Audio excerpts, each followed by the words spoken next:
오늘 예배절에 나온 성도님들을 주님의 이름으로 사랑하고 또 축복합니다. 오늘 예배를 통해서 마음의 회복의 은혜를 경험하고 또 말씀으로 새 힘을 얻어서 또 담대하게 세상으로 나아가는 복된 날이 될 수 있기를 주님의 이름으로 축원합니다. 코로나 상황이 정리되면서 이렇게 좀 여행 붐이 많이 일고 있습니다. 그죠? 그래서 TV 프로그램을 보면 이 여행하는 프로그램들이 많이 이렇게 늘어난 것을 우리가 알게 됩니다. 아마도 이렇게 저렇게 여행 계획하시는 분들이 많이 계실 거라 생각합니다. 저희 교회도 내년 초에 성지순례를 계획하고 있죠. 제가 부산에 와서 우리 자녀들이 초등학생일 때 좀 무리를 해서라도 여행을 다니려고 노력을 했습니다. 왜냐하면 어떤 것들은 그 시기를 잃어버리면 할 수 있는 경험이 없으니까 조금 무리하더라도 좀 여행을 다녀보자, 이제 이렇게 생각을 했기 때문입니다. 그렇게 몇 번 여행 계획을 좀 짜다 보니까 우리 가족의 여행 우선순위가 좀 이렇게 정해지게 되었습니다. 저희 가족 같은 경우는 뭐 재미있는 것이나 이런 뭐 액티비티 이런 것보다는 음식이 맛있을 때, 입에 맞을 때 그 여행을 참 재밌고 즐거운 것으로 이렇게 기억을 하게 되었습니다. 다녀보니까 이 대륙 쪽의 음식은 조금 안 맞고 동남아나 이렇게 일본 이런 쪽의 음식은 좀 잘 맞고 좀 그런 걸 이렇게 보게 되었습니다. 제 개인적으로는 교토에 다시 한번 방문하고 싶은 마음이 있습니다. 왜냐하면 예전에 일본 여행 갔을 때 교토역 옆에 있는 초밥집에 갔었는데 거기 초밥이 너무너무 맛있어서 혹시 일본 여행 가실 분들은 저한테 얘기를 하시면 제가 그곳 좌표를 딱 찍어 드리겠습니다. 아직도 그 집 초밥 그 맛이 기억이 납니다. 특히 그 집의 그 장어 초밥이 또 이렇게 제가 말씀드리면 우리 목사님 장어 초밥 좋아한다 이게 아니고요. 제가 먹어봤던 그 집의 장어 초밥이 평생 먹어본 장어 초밥 중에 너무 가장 맛있었기 때문입니다. 그 식감이 굉장히 좋았습니다. 맛이 너무 짜지도 너무 달지도 않게 적당하게 단짠단짠하고 그 두툼한 장어가 얼마나 그 식감이 부드럽고 쫄깃쫄깃한지 그것을 먹을 때 야, 이런 맛이 날 수 있구나. 제가 이렇게 인상이 너무 깊었다는 것이죠. 장어초밥을 한번 드시고 싶으시지 않으십니까? 이렇게 말씀 좀 설명하니까. 아마 그런 경험이 있으실 겁니다. 어떤 여행지에서 먹은 음식이 기억에 탁 남는 겁니다. 아, 한 번 더 그걸 좀 먹어봤으면 좋겠다. 이제 이런 마음이 생기는 것이죠. 뿐만 아니라 유튜브나 TV에 연예인들이 현지에 가서 음식들을 먹으면서 이런저런 평가를 하고 맛을 표현하는데 어떤 때는 그걸 이야기 이렇게 들으면 아, 나도 저길 가서 저걸 꼭 한번 먹어보고 싶다. 이제 이런 생각이 들 때가 있습니다. 어떤 이들은 그 맛을 얼마나 잘 이렇게 표현하는지 먹지 않아도 무슨 맛인지 알 것 같은 때도 있습니다. 그 중에 가장 무서운 맛이 어떤 맛일까요? 그렇죠. 아는 맛. 아는 맛이 제일 무서운 맛입니다. 내가 아는 맛인데 누군가가 어느 여행지에서 그걸 먹으면서 그걸 착 설명을 하면 그 아는 맛이 떠오르면서 입에 침이 이렇게 싹 고이게 되는 것 아닙니까? 이제 곧 노출의 계절이 시작되는데 이런 프로그램들을 좀 안 보시는 게 좋지 않겠나 이런 생각을 좀 하게 됩니다. 또 어린이날, 어버이날이 이렇게 끼어있는 시즌이라서 식당들을 많이 좀 다니실 텐데 고민이 되는 거예요. 아이들 입맛에 맞추면 그 어버이들 입맛에 안 맞고 그 어버이들 입맛에 맞추면 또 아이들이 먹을 게 없고 이제 이런 고민들을 하게 된다는 것이죠. 이 말씀을 드리는 이유는 오늘 사도 베드로가 맛에 비유해서 무엇인가를 이야기하고 있기 때문입니다. 베드로는 오늘 말씀에서 맛보아 알았다. 이렇게 이야기합니다. 아는 맛이라 그런 것이죠. 이전에 맛보았던 이미 알고 있는 그 맛을 계속해서 추구하고 그것을 찾고 구해야 된다. 이렇게 설명하고 있습니다. 베드로가 도대체 어떤 이야기를 전해주고 싶어서 이런 이야기를 하는 것일까요? 오늘 말씀을 통해서 그리스도인의 성장 그리고 예수님과 공동체에 관한 베드로의 그 설명과 비전을 우리가 듣고 또 우리의 것으로 그것을 삼는 그런 시간이 되기를 소망합니다. 베드로는 오늘 말씀 3절에서 이렇게 말합니다. 너희가 주의 인자하심을 맛보았으면 그리하라. 마치 여행 프로그램의 진행자가 어떤 것을 이렇게 먹어보고는 이 맛 다 아는 맛입니다. 꼭 한번 와서 드셔보세요 라고 말하는 것과 같이 베드로는 우리가 주의 인자하심을 맛보았다. 우리가 아는 맛이라 지금 이야기하고 있습니다.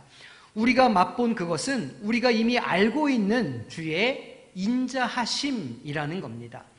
사실 이 문장은 베드로의 고유의 문장은 아닙니다. 베드로도 이미 누군가가 맛보아서 설명해 놓은 글을 보고 그것을 인용한 것입니다. 시편 34편 8절의 말씀을 보니까 너희는 여호와의 선하심을 맛보아 알지어다.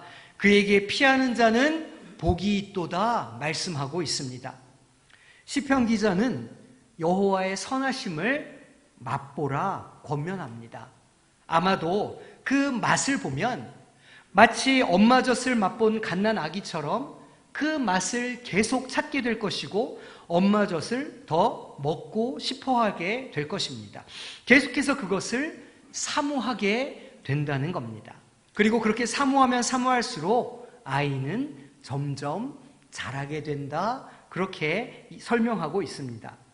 베드로는 성도들에게 자신이 경험한 당시의 말씀, 즉 구약 성경 가운데 시편 말씀을 들어서 신앙생활을 하는 이들이 반드시 맛보아야 하는 것이 있는데 그것이 바로 여호와의 선하심, 주의 인자하심이라 이렇게 설명하고 있습니다.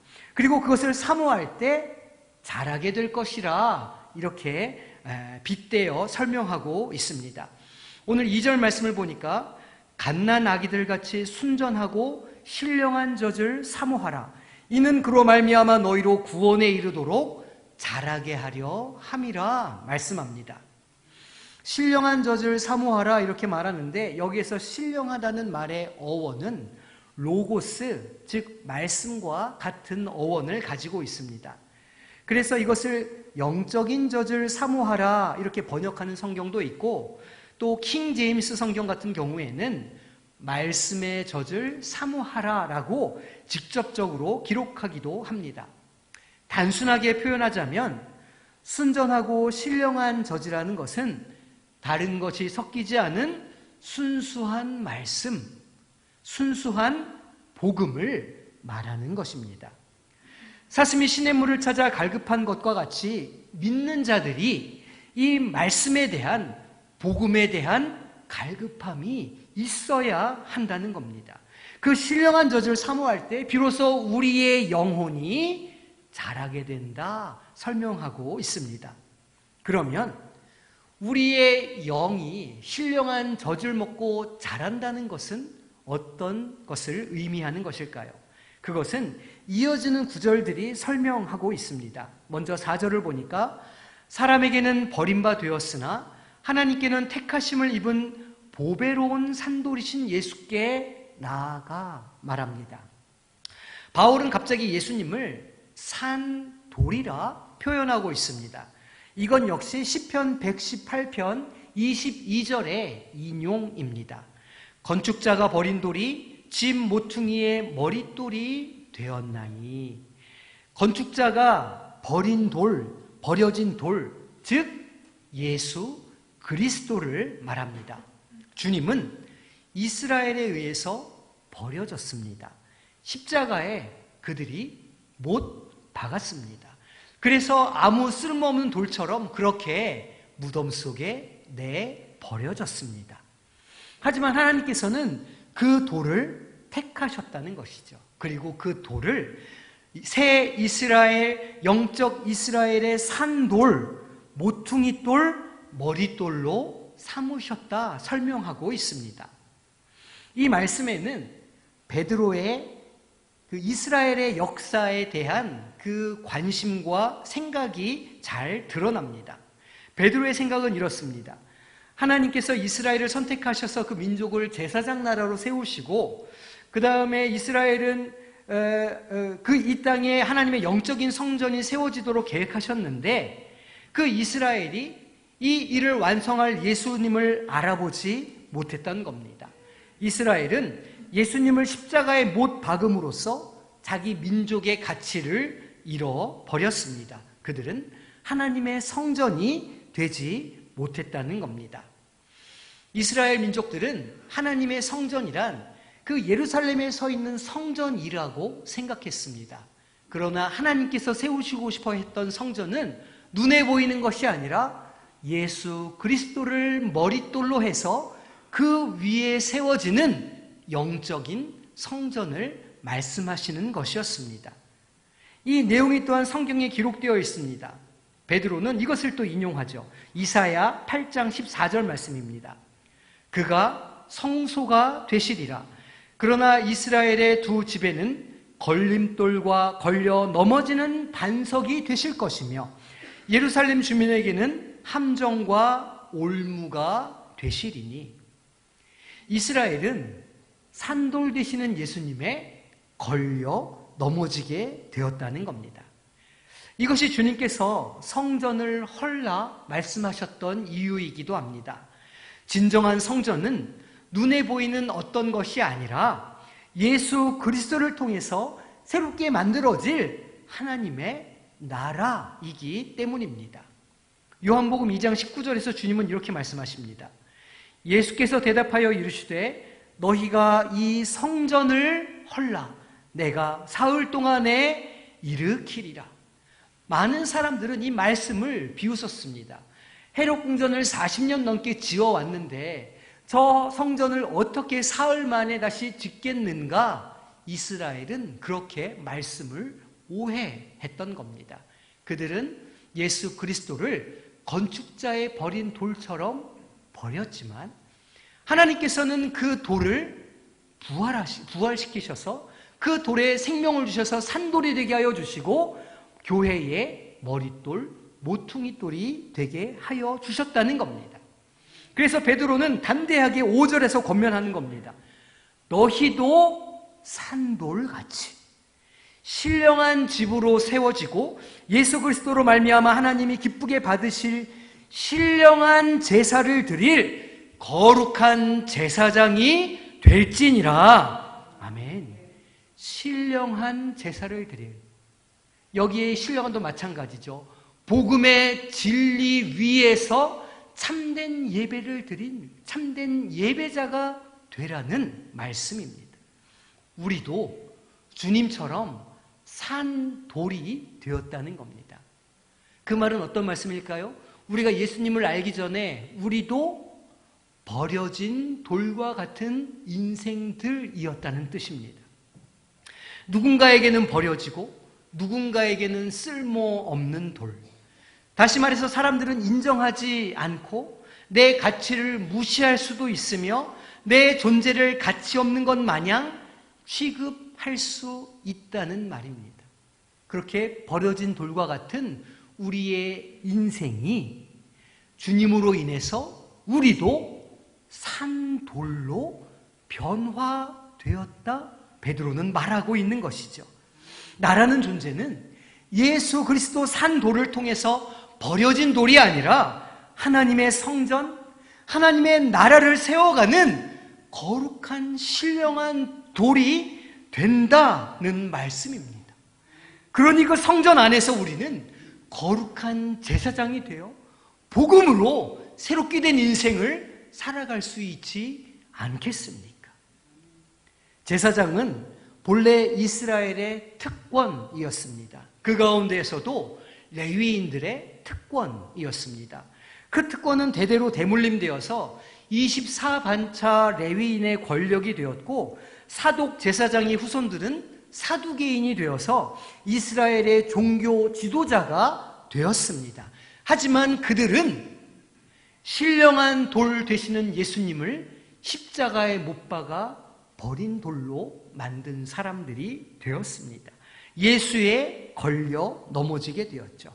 그리고 그들이 가지고 있었던 제사장으로서의 특권은 이제 모든 믿는 이들에게 복음을 믿고 그 신령한 젖을 사모하며 자라가는 모든 이들에게 증거되고 전해지게 되었습니다. 과거에는 제사장을 통해서만 하나님께 나아갈 수 있었지만 이제는 대제사장 되신 예수님을 의지하여 우리 모두가 직접 하나님을 대면할 수 있는 존재가 되었습니다. 우리의 신분이 완전히 바뀌게 되었기 때문입니다. 그것이 10절 말씀이 설명하는 바입니다. 너희가 전에는 백성이 아니더니 이제는 하나님의 백성이요. 할렐루야. 전에는 긍휼을 얻지 못하였더니 이제는 긍휼을 얻은 자니라. 아멘. 예수 그리스도를 통해서 하나님의 백성이 되고 긍휼을 얻은 성도들은 마치 갓난아이와 같이 새 생명을 얻게 되었다 말씀합니다. 그리고 이 새로운 생명은 말씀, 신령한 젖, 복음을 먹고 복음을 통해서 자라게 된다 말하고 있는 겁니다. 그리고 베드로가 말하는 것과 같이 이 새 생명이 자라는 것은 바로 영적인 성전으로 자라게 된다 이렇게 설명하고 있는 겁니다. 결론을 말하자면 베드로에게 있어서 자란다고 한다는 말의 의미는 우리 모두가 교회가 된다는 뜻입니다.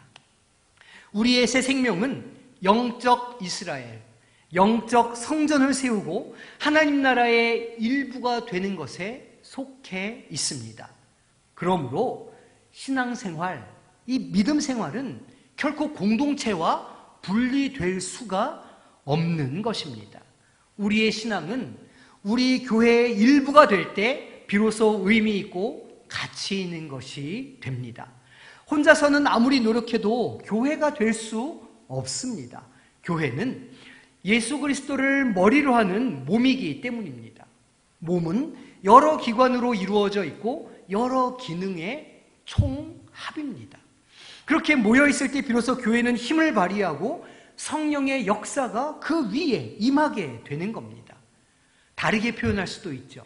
교회는 예수 그리스도를 기초석으로 해서 그 위에 지어지는 신령한 성전입니다. 오늘 베드로의 설명이 그것이죠. 베드로는 이미 주님께 이 교회에 대한 비전을 들은 적이 있습니다. 마태복음 16장 18절을 보니까 이렇게 주님께서 베드로에게 말씀하십니다. 또 내가 내게 이르노니 너는 베드로라. 내가 이 반석 위에 내 교회를 세우리니 음부의 권세가 이기지 못하리라. 아멘. 예수님께서 교회의 기초석이 되시고 그 위에 베드로와 제자들이 반석, 디딤돌이 되었다는 말입니다. 그의 제자들이 제자들에게 또 그 제자들이 제자들에게 복음을 전했고 이 진리를 전해 주었습니다. 그들 모두가 교회를 세워가는 디딤돌로 우리 앞에서 신앙의 삶을 살아갔습니다. 이제 반석, 디딤돌이 되어서 교회로 자라가는 것은 하나님께서 우리에게 맡겨주신 사명이 됩니다. 오직 주님의 말씀을 사모하고 순전한 복음을 배우며 성령으로 하나 되게 하신 것을 지키는 것이 우리에게 맡겨진 일이라는 것입니다. 이것을 베드로는 맛보아 알았다 이렇게 표현하고 있습니다. 이 맛을 본 선배님들이 우리에게 이야기하고 간증해 주었고 이제 우리도 그것을 맛보았으며 누군가에게 이 맛을 설명해야 합니다. 예수님께서 하나님이 선택하신 산돌이 되었던 것처럼 나와 우리 모두 택하신 족속이 되었기 때문입니다. 하나님의 나라, 곧 거룩한 나라는 공간이 아닙니다. 이 건물도 아닙니다. 거룩한 나라는 저와 우리 성도님 한 사람 한 사람, 우리가 함께 세워가는 영적인 관계가 교회요, 거룩한 성전입니다. 그 다양함들, 비록 살아온 삶의 결이 다르고 생각도 다르고 정치적인 컬러도 다르고 살아온 역사도 다르지만 성령께서 하나로 묶어주신 띠로 엮여질 때 그 다양함들이 모여서 아름다운 모자이크 그림처럼 큰 그림을 만들어내는 것이죠. 그것이 교회의 비전입니다. 누구 하나 소외됨 없이, 누구 하나 어긋남 없이 그 삐죽함과 이상함들, 요상함들이 다 하나로 어우러져서 하나님의 한 공동체로 어우러지는 것. 이것이 신령한 젖을 사모하며 그리스도의 분량까지 자라가야 하는 우리에게 맡겨주신 비전이요 사명인 줄로 믿습니다. 우리 모두는 이 놀라운 신비를 맛본 사람들입니다. 처음 예수님을 만났을 때, 내 안에 성령의 역사로 인해 뜨거운 눈물을 주셨을 때 우리 각자는 그 복음을 맛보아 알았습니다. 그 달콤한 주님의 말씀, 나의 심령을 녹이고 마치 꿀처럼 내 심령 가운데 역사하시는 그 하나님의 말씀을 우리는 이미 경험해 알고 있습니다. 그 젖을 사모한 것이죠. 그렇게 우리 삶이 변화되었고 기적을 경험하고 간증이 되었습니다. 내 능력으로 할 수 없었던 일을, 우리의 경험으로는 불가능했던 일을 공동체를 통해서 맛보게 해 주셨던 겁니다. 누군가의 위로로, 누군가의 중보 기도로, 내 옆에 집사님의 간증으로 우리는 새 힘을 얻게 되었고 교인으로 자라가게 되었다는 것이죠. 성령의 역사는 공동체를 통해서 일어난다는 사실을 잊지 마시기를 바랍니다. 교회로 모여 있을 때 성령께서 역사하십니다. 개개인의 능력을 넘어서는 비로소 하나님 나라의 권세가 선포되고 증명되는 역사가 교회로 모여 있을 때 일어나게 되는 겁니다. 우리 각자가 참여하는 목장 모임이 아무것 아닌 것처럼 보이실 수도 있습니다. 버려진 돌처럼 이게 무슨 의미가 있나? 그렇게 생각하실 수도 있습니다. 아닙니다. 영적인 눈으로 보시기를 부탁드립니다. 영의 눈으로 보면 연약한 것처럼 보이는, 버린 돌처럼 보이는 그 모임에 있는 한 사람 한 사람이 주님의 택하신 족속이요 왕같은 제사장이요 그의 거룩한 나라라고 하는 사실을 우리는 볼 수 있게 되는 겁니다. 바로 우리 한 사람 한 사람이 하나님의 나라로 세워지는, 그래서 하나님의 거룩한 신령한 성전으로 세워지는 사람들이라는 것을 우리는 볼 수 있어야 합니다. 이 믿음의 눈을 가질 때 비로소 우리는 교회를 이해할 수 있게 되고, 이 가운데 하나님의 성령이 임재하시는 영적인 성전을 세울 수가 있는 것이죠. 베드로의 권면은 2000년 전 초대교회 성도들에게만 유효한 것은 아닙니다. 도리어 오늘 교회 공동체에 대한 비전을 우리에게 주고 있고 교회의 영적인 원리를 극명하게 보여주고 있습니다. 예수 그리스도를 믿음으로 신분이 바뀝니다. 그리고 우리는 교회의 일부가 됩니다. 또한 순전한 말씀, 복음을 먹음으로 우리는 공동체로 자라가게 됩니다. 이 공동체는 예수 그리스도라고 하는 기초석 위에 서 있습니다. 우리 각자는 교회의 일부가 되어 영적인 성전의 일부가 되어가고 또한 그 안에서 하나님께 예배하는 제사장이 되어 갑니다.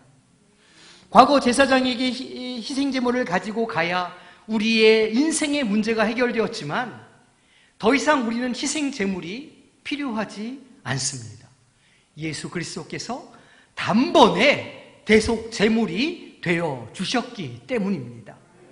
우리는 하나님의 영적 이스라엘 성전이 되어서 하나님의 덕을 선포하는 일에 부름받고 귀한 사역을 감당하는 산 돌이 되었습니다.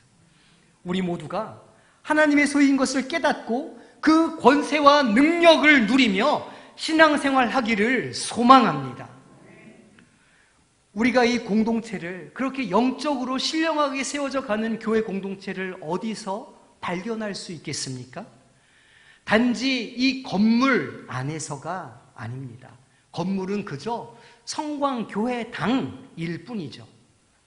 누군가와 모여서 신령한 젖, 말씀을 먹으며 함께 간증하고 서로를 위해 기도할 때에 바로 그 자리가 진정한 의미의 성광교회요 하나님의 나라가 되는 줄로 믿으시기를 바랍니다.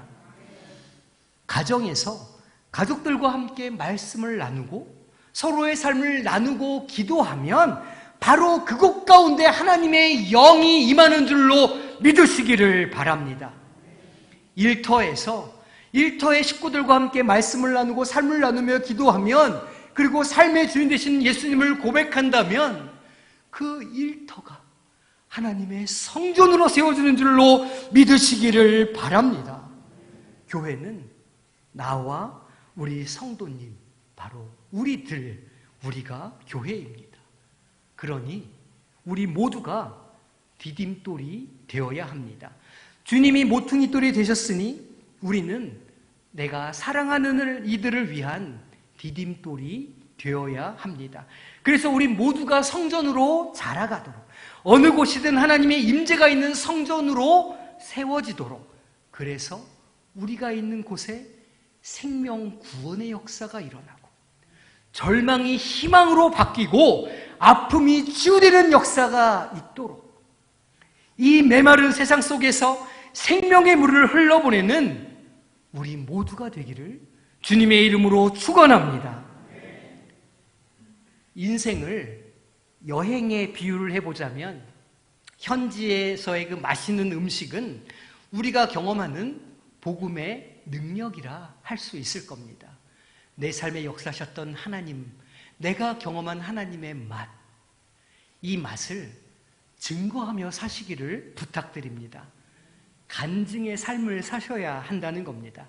자녀에게, 이웃에게, 내 가족에게 나를 고쳐주셨던 하나님, 내 인생을 바꿔주셨던 하나님, 내 삶에 의미를 주고 새 인생을 살게 하신 그 하나님을 계속해서 간증해서 그 맛을 알게, 그 맛을 그들도 체험할 수 있도록 하는 성도님들이 되시기를 부탁드립니다.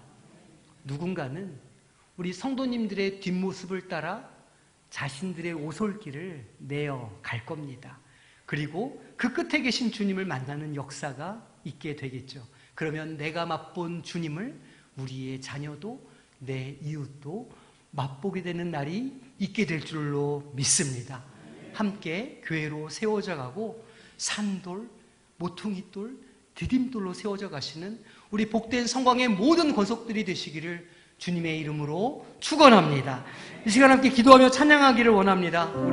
우리를 사용하소서. 이 찬양 부르신 후에 주님, 산돌 되신 예수님, 모퉁이돌 되신 주님을 나도 따라가게 하여 주시옵소서. 나를 산돌로 세워주셨사오니 나도 누군가의 인생의 디딤돌이 되어 그 사람들에게 이 생명의 맛을 알게 해주시는 삶을 살게 하여 주시옵소서. 함께 찬양하며 기도하며 나가길 소망합니다. 우리에겐 소원이 하나 있네. 우리에게 소원이 하나 있네. 주님 다시 오실 그날까지, 주님 다시 오실 그날까지 우리 가슴에 새긴 주의 십자가 사랑, 나의 교회를 사랑해 하네. 주의 교회를 향한 우리 마음, 희생과 포기와 가난과 고난, 희생과 포기와 가난과 고난,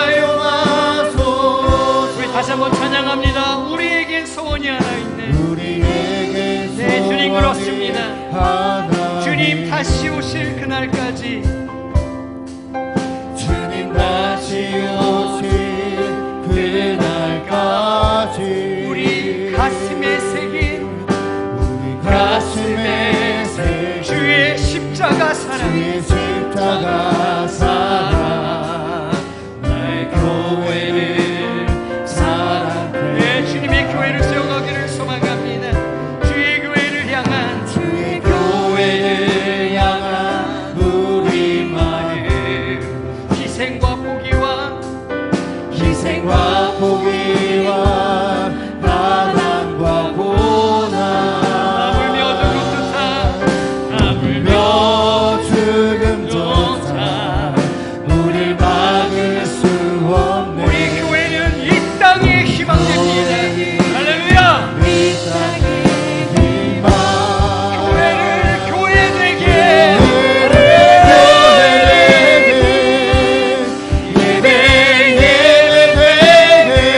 사용하여 주시옵소서. 우리를 사용하소서 진정한 부흥의 날 오늘 힘하도록 우리 사용하시옵소서. 우리를 사용하소서 성령 안에 예배하겠습니다. 성령 안에 예배하리라 자유의 마음으로 사랑으로 사역하겠습니다. 사랑으로 사역하리라 아멘. 교회는 생명이니 교회는 생명이니 교회는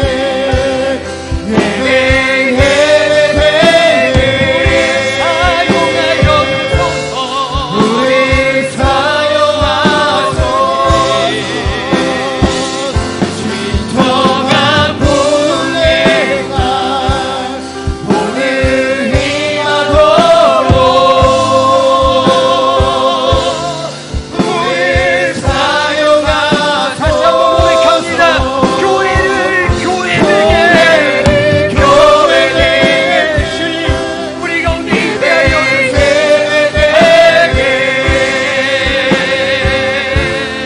우리 사용하소서 진정한 부흥의 날 오늘 힘하도록 우리 사용하소서 우리 사용하소서. 우리